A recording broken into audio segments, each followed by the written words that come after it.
Hello everyone, आज मैं आपको इस वीडियो में ये बताऊंगी कि आयुर्वेदा एक बेस्ट प्रोफेशन क्यों है और हमें कौन कौन सी प्रॉब्लम फेस करनी पड़ती है बीइंग एन आयुर्वेदा स्टूडेंट और हम उसको कैसे सॉल्व कर सकते हैं। आयुर्वेदा एक बहुत ही एंशिएंट मेडिकल साइंस है, ये तो हम सभी जानते हैं। और यहाँ पे जो ट्रीटमेंट होता है वो बेसिकली फूड और लाइफस्टाइल में चेंज करके होता है और इसमें हम नेचुरल मेडिसिन का यूज करके डिजीज को क्योर करते हैं। आप में से कौन नहीं होगा जिसने ठंड लगने पर नींबू की चाय न पी हो।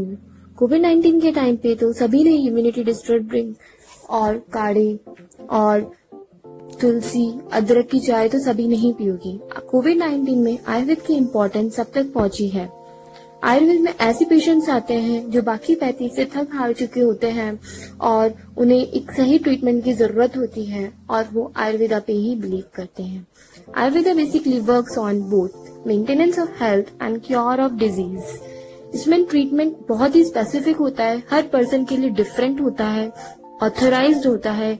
इसमें ऐसे मानते हैं कि हर पर्सन की प्रकृति, लाइफस्टाइल, आहार विहार जो वो रहता है जहाँ पे देश, उसके अनुसार ही उसका आहार होता है और हमें उसी हिसाब से उसी के अकॉर्डिंग हमें उसके आहार विहार में चेंज लाके और जो मेडिसिन है उसी के हिसाब से हमें देनी होती है, ट्रीटमेंट करना होता है। तो ये बहुत ही अच्छा पॉइंट होता है आयुर्वेदा में कि हम एक कॉमन लाइन ऑफ ट्रीटमेंट पे ना चल के एक स्पेसिफिक लाइन ऑफ ट्रीटमेंट पे चलते हैं। इन सबसे आपको आयुर्वेदा की इम्पोर्टेंस तो पता लगी गई होगी। तो आइए चलते हैं, हम उन स्टूडेंट्स की बात करते हैं जिन्होंने Ayurveda as a profession choose कर लिया है पर उन्हें कुछ प्रॉब्लम फेस करनी पड़ रही है और वो प्रॉब्लम कौन सी है और उनके सॉल्यूशंस क्या हैं। So let's get started. जो सबसे पहली प्रॉब्लम आती है वो है संस्कृत। संस्कृत याद करना इतना मुश्किल हो जाता है क्योंकि हमने इसको कभी यूज ही नहीं किया है अपनी सामान्य बोलचाल में। सेकंड जो प्रॉब्लम फेस करनी पड़ती है वो है श्लोका मेमोराइजिंग। आज तो श्लोक रटे लेकिन कल भूल गए, ये तो बड़ी ही दिक्कत है। जो नेक्स्ट प्रॉब्लम हम फेस करते हैं वो है कि इतना वास्ट सिलेबस है, हम मॉडर्न और आयुर्वेदा का सिलेबस कैसे कॉन्साइज करें। अगला जो क्वेश्चन आता है वो ये है कि आयुर्वेदा एक भारतीय चिकित्सा पद्धति होने के बावजूद उसकी इतनी वैल्यू क्यों नहीं है। बीएमएस स्टूडेंट के मन में ये डाउट होता है कि आफ्टर बीएमएस हम क्या करेंगे, क्या कैरियर ऑप्शंस हैं, कितनी हमारी सैलरी होगी और क्या स्कोप्स हैं। बीएमएस फर्स्ट ईयर स्टूडेंट्स को हमेशा ये डाउट आता है कि हमें नीट का एग्जाम वापस देना चाहिए या नहीं। अगर नहीं देंगे तो क्या हमें रिग्रेट रहेगा और अगर हम देते हैं तो हम बीएमएस को कैसे टाइम दे पाएंगे। जब हम बीएमएस फर्स्ट ईयर में पढ़ना स्टार्ट करते हैं तो सबसे बड़ी प्रॉब्लम आती है कि हमें इंटरेस्ट नहीं आ रहा होता है क्योंकि बहुत वक्त लगता है उसे समझने में। कई बार हम प्रैक्टिकल अप्रोच भी फाइंड नहीं कर पाते। अब हम आते हैं इन प्रॉब्लम की सॉल्यूशंस पे। तो पहली प्रॉब्लम आती है कि हम आयुर्वेद कैसे पढ़ें। तो आयुर्वेद बेसिकली क्यों पढ़नी है, क्योंकि हमें जो 3 पुरुषार्थ है दैट इज धर्म, अर्थ, सुख, इनको प्राप्त करने के लिए हमें आयु की जरूरत पड़ेगी। और आयु को हमें जो प्राप्त करना है उसमें हमें जो आयुर्वेद शास्त्रों में जो भी उपदेश दिए हुए हैं उनका हमें परम आदर करना चाहिए। तो what do you mean by परम? परम मीन्स एक्सट्रीम और आदर मीन्स रेस्पेक्ट। आचार्य इसका मतलब समझाते हैं पाठ अभूत अनुष्ठान उत्कृष्टो यत्न कार्य। मीन्स कि हमें चिकित्सा कैसे करनी है। पहले हमें शास्त्रों में पाठन करना है, मतलब मेमोराइजिंग करना है, रीडिंग करनी है और उनको याद करना है, अद्भुत उसको समझना है। और अनुष्ठानी मतलब practice. Practice practice makes man perfect. Implement करना है, हमें देखना है, उसको दृष्टा बनना है, हमें खुद हाथों से करना है, ठीक है, तभी हम एक अच्छी चिकित्सा कर पाएंगे। तो आयुर्वेद शास्त्रों में उसका पहले से ही वर्णन है कि हमें कैसे पढ़ना है। तो सबसे पहले हम मेमोराइजिंग वाला पार्ट करेंगे, उसको समझेंगे और फिर हम उसे इम्प्लीमेंट करेंगे तो हम चिकित्सा जरूर कर पाएंगे। इसके लिए आप ओरिजिनल टेक्स्ट पढ़िए, जो संहिता है वो पढ़िए और मॉडर्न सिलेबस के लिए वही बुक चूज करिए जो आपको समझ में आए। क्योंकि आप स्टार्टिंग में अगर नॉलेज गेन करने के चक्कर में बहुत सारी बुक ले लेंगे तो इट में क्रिएट कंफ्यूजन, इसलिए सिलेक्टेड बुक्स ही लीजिए हर सब्जेक्ट के लिए। इससे आपको ये तो पता लग ही गया होगा कि हमें संस्कृत कैसे पढ़नी है। पाठ बोध अनुष्ठानई। अब हम आते हैं सेकेंड प्रॉब्लम की सॉल्यूशंस पे। सेकेंड प्रॉब्लम थी कि हम श्लोक याद तो कर लेते हैं लेकिन हम भूल जाते हैं। थोड़े से एफर्ट्स हमें लगाने होंगे तभी हम कर सकते हैं। डिपार्टमेंट ऑफ संहिता एंड सिद्धांत के टीचर से हम हेल्प ले सकते हैं संस्कृत और संहिता से रिगार्डिंग। पहली बात जरूरी है कि हमें ओरिजिनल टेक्स्ट पढ़ना बहुत जरूरी है। हमें कोई ट्रांसलेशंस पढ़ने से अच्छा है कि हम ओरिजिनल संहिता टेक्स्ट पढ़ें ताकि मिस इंटरप्रिटेशंस ना हो पाए। Better hold in Sanskrit will help you to understand Ayurvedic concepts better. That's why it is very important to be a better at Sanskrit. Little effort in the beginning itself and then you can make it. हमारा next question था वो था कि आयुर्वेदा एक Indian system of medicine होने के बावजूद इतना वैल्यूड क्यों नहीं है। आइए मैं कुछ एग्जाम्पल से समझाती हूँ। Yoga originated in India, practiced over centuries, but never became a popular one till 1990s. From 1990s, Western people started practicing yoga and they understood the benefits, and by early 2000, it became a trend in European and American countries. At that time, trend in India was gym and six-pack culture. Now yoga came back to India like a branded product, which is very expensive and not affordable for common men now. Now everyone praising and searching benefits of yoga. Now coaching has become a high salaried profession in India. Now we Indians are ready to pay heavily for what we discarded decades ago. तो जो चीज़ हमने discard कर दी और आज वो जब brand बन के आया है तो हम सब उसको अपना रहे हैं। ऐसा क्यों? ये हमें ही सोचने की ज़रूरत है, क्योंकि हम सब ही इस चीज़ के ज़िम्मेदार हैं कि हमने जो चीज़ डिस्कार्ड कर दी और आज हम उसी के बेनिफिट्स को देख के हम उसे अपना रहे हैं। तो उसी तरीके से आयुर्वेदा भी हमने डिस्कार्ड कर दिया था और आज उसे लोग अपना रहे हैं। अब मैं इस क्वेश्चंस को और एग्जाम्पल से समझाना चाहूँगी। Urbanisation and buildings, farming technologies, family values, meditation, etc. In all these examples, we can see one thing: we had and practiced the best things, but never valued it until branded and marketed from outside, since we believe modernization starts from West and we have to follow it. The same is the case with Ayurveda.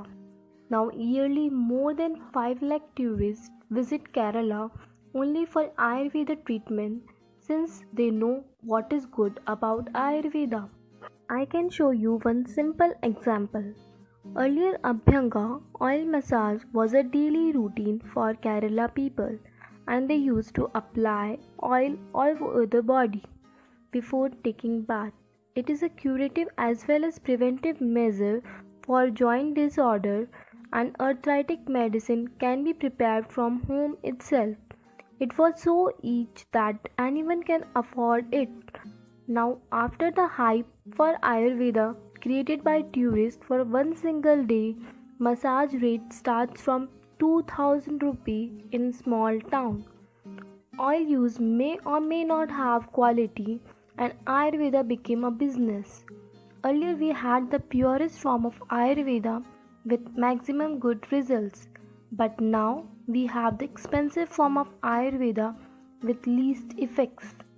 इससे हमें पता लगता है कि modernisation के चक्कर में जो हमारी खुद की पद्धति जो हमने एक तरीके से डिस्कार्ड कर दी थी, और अब हम जब वो एक तरीके से वापस आई है एक मॉडर्न फॉर्म में, तो हम उस चीज़ को यूज़ कर रहे हैं, हम उस चीज़ की इम्पोर्टेंस समझ रहे हैं जो कि हमारा एक डेली रूटीन हुआ करता था। इसलिए ज़रूरत है कि हम अपने सिस्टम ऑफ मेडिसिन को वैल्यू करें, उसकी इम्पोर्टेंस को समझें और उसे अपनाएं। आयुर्वेदा को इंडिया में इतनी पॉपुलैरिटी क्यों नहीं मिली, इसका एक और रीज़न है। Now, pure form of Ayurveda is not available. Most of the doctors passing out from an Ayurveda college have not mastered the science, they have not experienced the real Ayurveda. Most of them will be using allopathy medicines along with Ayurveda for faster results. They have not studied the classical methodology of Ayurveda. If the propagators are not through with the idea, how the idea will get popularity? This is not only the problem of students, this is the problem of patients too, because the less availability of patients causes less services, less sources, and hence the practice become less. So there is a need to perform pure Ayurveda. What about patients? And about patients, in this fast growing world, everyone needs everything to be done fast. They need results within hours. Ayurveda medicines are normally slow acting as it depends on digestion rather than absorption. Patients can't wait and are not worried about tomorrow. They need fast results. Ayurveda feels in the respect of its action is relatively slow but long term and less harmful, about which patients are least bothered. लेकिन अब patients समझ रहे हैं आयुर्वेदा के benefits को. They know that it is less harmful and it is long lasting, so they are coming to Ayurveda. So we need to be very good at Ayurveda. The pure form of Ayurveda. अब मैं चलती हूँ next question के answer पे कि future career options क्या क्या हैं. Clinical trials, health care community, life science industries, pharmaceutical industries, education, health care IT, insurance, on duty doctor, nursing home, spa resort, Ayurvedic resort, panchakarma आश्रम, गवर्नमेंट और private hospitals, dispensaries, colleges, research institutes. अलावा बहुत सारे ऐसे options हैं जो हम after BMS opt कर सकते हैं. डिपेंड्स ऑन आवर इंटरेस्ट और what work we want to do. Like हमें जैसे रिसर्च, हमें फील्ड वर्क पसंद है तो हम रिसर्च में जा सकते हैं. ठीक है, हम एक बिजनेस पॉइंट ऑफ व्यू से देखते हैं तो आयुर्वेदिक रिसोर्ट्स हैं. ठीक है, स्पा रिसोर्ट्स हो गए. We can also build our own hospitals. Like हमें ड्रग में इंटरेस्टेड है कि मेडिसिन कैसे बनती हैं, किस तरीके से मैनेज होती हैं, तो हम फार्मास्यूटिकल इंडस्ट्रीज ज्वाइन कर सकते हैं. Like as a clinician we can join hospitals, private और गवर्नमेंट. अगर किसी को टीचिंग प्रोफेशन में इंटरेस्ट है तो वो आफ्टर पीजी गवर्नमेंट और प्राइवेट कॉलेजेस को एज अ लेक्चरर ज्वाइन कर सकते हैं. फ्यूचर करियर ऑप्शंस को लेकर मैं लास्ट में यही कहना चाहूंगी कि आफ्टर डूइंग बीएमएस बहुत सारे करियर ऑप्शंस हैं, but hard work is required in every field. Maybe it is BMS or MBBS or any other field. इसलिए हार्ड वर्क कीजिए और सक्सेस पाइए. अब हम आते हैं नेक्स्ट क्वेश्चन के आंसर पे कि what will be the expected salary. Salary has no bar for the perfect candidates, whichever field it may be. Field of Ayurveda is very promising today and it seems flourishing as people are moving towards more nature-friendly treatments. It will depend on what work you're doing after your MD. If you're working clinically and practicing, you will earn according to your skills. If you are in reputed hospital or in a college as a lecturer, you can earn up to 40 to 50,000 per month, depending on the college or hospital. If you are working abroad in a resort, you will earn much more, around 1.5 lakh, anything around 2.5 lakh, depending on where you are placed. It's all on your skill, experience and success. There is no hard and fast rule that an MD graduate will earn a certain amount of salary. There are some who even work for 10,000 after MD. So all depends on your skills. Basically, जितना आप मेहनत करोगे उतना अच्छी आपकी salary होगी और struggle हर field में है फॉर सैलरी. लेकिन आपके पास अगर स्किल्स है तो आपकी अर्निंग उतनी ही अच्छी होगी. कि आयुर्वेदा फील्ड में लोग करोड़ भी कमा रहे हैं. और हमारे पास कुछ ऐसे एग्जाम्पल्स हैं जो इतने पॉपुलर हैं, we all know about their success like Patanjali, Dabur, Baidyanath etcetera. अब हम आते हैं नेक्स्ट क्वेश्चन पे, जो फर्स्ट ईयर स्टूडेंट्स का मोस्ट कॉमनली आस्क्ड क्वेश्चन है, दैट इज कि नीट के लिए प्रिपेयर करें या ना करें। तो मैं उनसे ये कहना चाहूंगी, गो अवे फ्रॉम रश। सब क्या कहते हैं वो मत सोचो। Don't try to follow what others are doing. Just think yourself about your interest, your capabilities. Think of what you are feeling for this time. मतलब कि आप अपने बारे में सोचो कि आपकी क्या क्षमता है, आपकी क्या इंटरेस्ट है, क्या आप आयुर्वेद फील्ड में इंटरेस्टेड हो या नहीं हो। ये पहले ज़रूरी है। फ्यूचर दोनों में ही सिक्योर है अगर आप हार्ड वर्क करते हो तो। इन द नटशेल मैं ये कहना चाहूँगी, there are some advantage for graduates of MBBS programme, but BMS grads are also have decent opportunities, and with hard work and determination, anyone can be successful. Now there are Ayush departments in all big government hospitals, and Ayurvedic or Unani doctors get paid as good as other doctors there.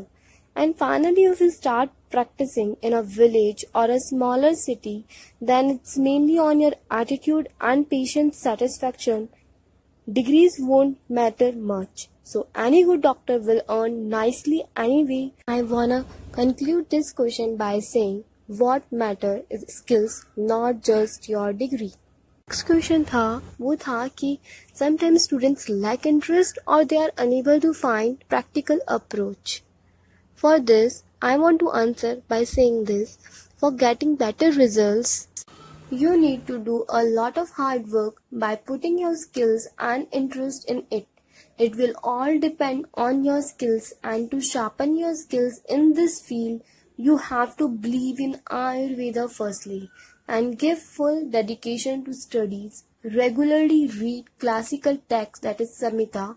It has practical approach too. Try to apply its principle in your daily lifestyle and see the effects in the real. To really succeed, practice pure Ayurveda. Always remember, instant fame lasts for few days, but success gained by persistence is long lasting. का मतलब इतना है कि आयुर्वेदा एक practical science भी है जो हम अपनी डेली लाइफ में कर सकते हैं और हम उसके इफेक्ट्स देख सकते हैं, लाइक दिनचर्या, ऋतुचर्या, and there are many things जो हम अपनी डेली लाइफ में करके उसके इफेक्ट्स देख सकते हैं. So it has practical approach, but there is need to find out those things. I hope आपको आपके सभी क्वेश्चंस के आंसर्स मिल गए होंगे. फिर भी कोई क्वेरी होती है तो कमेंट सेक्शन में जरूर पुट कीजिए.